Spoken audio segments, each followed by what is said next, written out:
नमस्कार मंडळी, मी प्रिया प्रीज किचनचं स्वागत आहे। आणि आपण आज बघणार आहे छोटीशी भूक जर असेल आपल्याला तर 4-5 वाजता बनवायचं काय, तर सगळ्यांना मोठ्यांना आणि छोट्यांसाठी सगळ्यांसाठी सिंपल असं सूप बघणार आहे मक्याचं। चला तर मग सुरुवात करूया आपल्या रेसिपीला। आजच्या व्हेज मंचुरियन मिक्स जो मसाला आहे तो वाटीमध्ये भिजत घातलेला आहे, वरून थोडीशी कोथिंबीर टाकलेली आहे।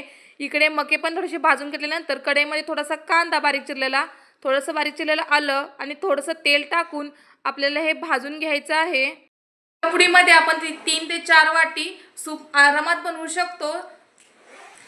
आणि यामध्ये मीठ वगैरे तिखट काही घालायची गरज नाही, सगळं ऑलरेडी त्या पुडीमध्ये असतं। सो आपण फक्त एका वाटीमध्ये पाण्यात भिजवून ठेवायचं आहे 1 ते 2 मिनिटं।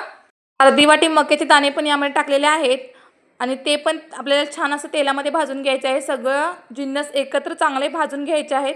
त्यामध्ये बघा 1 मोठा चमचा लसणाची पेस्ट केलेली आहे ती यामध्ये घातलेली आहे, ती पण चांगली भाजून घ्यायची आहे। इथं 2 ते 3 वाट्या पाणी घातलेलं आहे आणि छान असं हलवून घ्यायचं आहे। उकळी आल्यानंतर जे मकाचं मिक्सर होतं ते यामध्ये टाकून ढवळून घ्यायचं आहे आपल्याला। अगदी 2 ते 3 मिनिटांमध्ये छान असं आपलं सूप तयार होईल। घरच्या घरी पौष्टिक असं छोट्या भुकेसाठी सूप कसं वाटलं मंडळी, कमेंट करून नक्की सांगा आणि जरूर ट्राय करा।